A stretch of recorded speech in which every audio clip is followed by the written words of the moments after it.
it's Julie, and I'm in our training room right now, and I've got Letty outside in the yard, and I am going to show you guys how to use her newly learned skills and her obedience in a practical way around the house and some of the most common patterns you'll be using with her.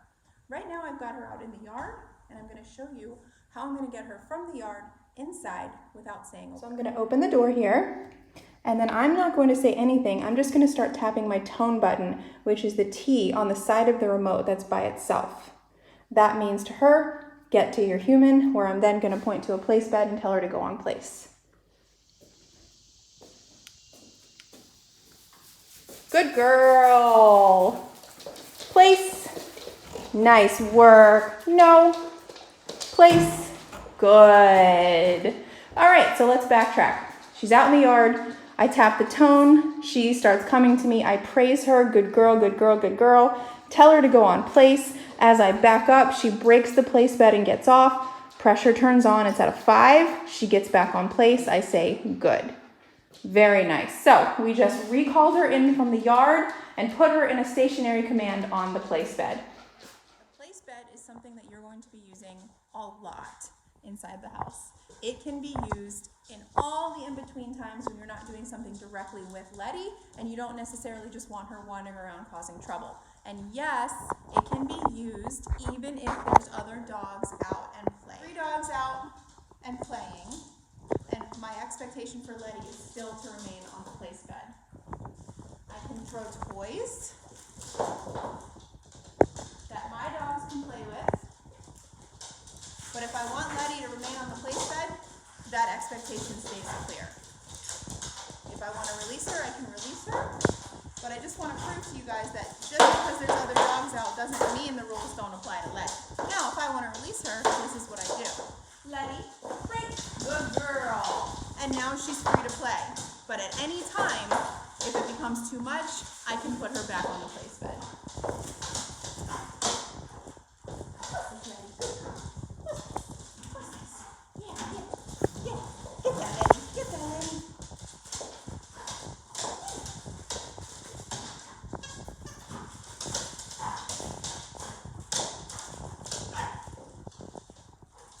Now, let's say Letty has something that you want her to drop, and she's not dropping it. This is going to be the pattern. You're going to say the word out, you're going to give her 1 second to drop it, and then you're going to click the button.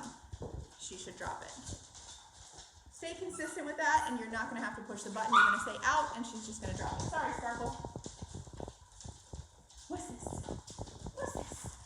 What's this? Yeah, get it. Hey, Letty. Hey, Letty.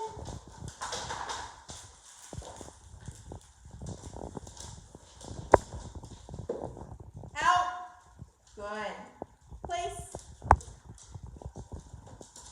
Good. Down. Okay, so by telling her to drop it and then giving her direction, that means that I can go retrieve whatever item it was without her going back for seconds. There, Izzy's got it. And I've got her on a stationary command. Break. Good girl. And then she's free to play again. Now, how to get her to place? You can either send her by using a pointed finger. Letty, place. Good girl. So now she's not downing like we like her to. So instead of saying the word down, I'm just going to show you how contextual e-collar work works. I'm just going to click. I'm at a 5.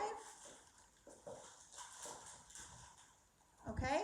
Because she understands that when she feels pressure on the place bed, the only option left is to lay down. It's not ever going to mean a recall, and it's not ever going to mean release, because the tone is the recall. Okay? There's another way you can get her on the place bed, and that's going to be a recall to place. And for that, I'm going to flip the camera. So you would get behind the bed you want her to go to. You're going to say her name. You're going to say COME and tap the tone, and then you're going to direct her. Letty, come. Good girl. Place. There's a toy under the bed. No.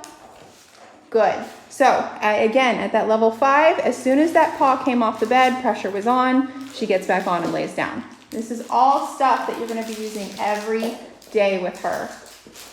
She's not perfect. No dog is. We're not sending home robots. That's why we teach you how to use our system.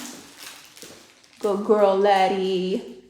Good girl. Now, let's say we want to get her in her kennel. We always recommend the kennel for at night and when you are not home. It's going to be a recall and then pointing where you want her to go and saying place. Letty, come. Good girl. Place. And she goes in. Good girl. And she lays down. Now notice she stays in there even with the door open because we've taught our dogs thresholds are not something you rush out of or come out of without permission. The only way she gets out of this kennel is a recall or a release.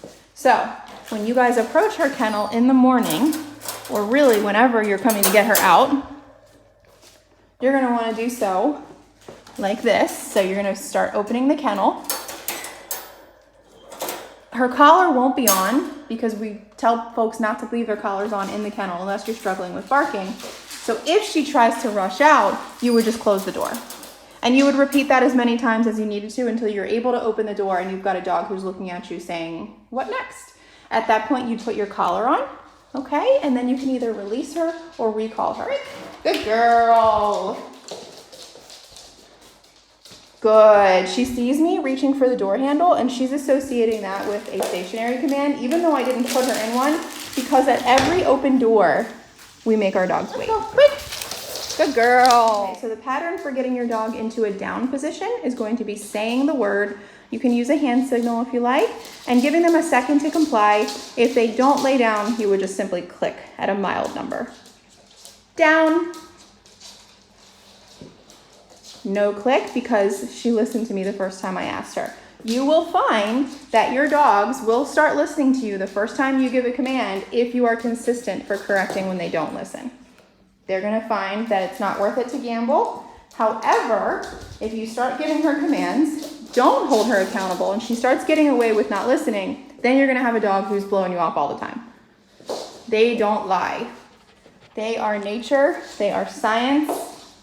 They only do what works for them. Is. So notice she's holding her down stay. Even if other dogs are playing around her, she breaks her down stay. I'm going to start clicking, and she goes back. So she just told me, hey, I need to work on that. Click, click, click. Good. And we do that until she doesn't break, and then she gets a good girl and a pat on the head. Very nice. Good. She understands. So see what properly timed corrections for breaking rules of a known command will get you?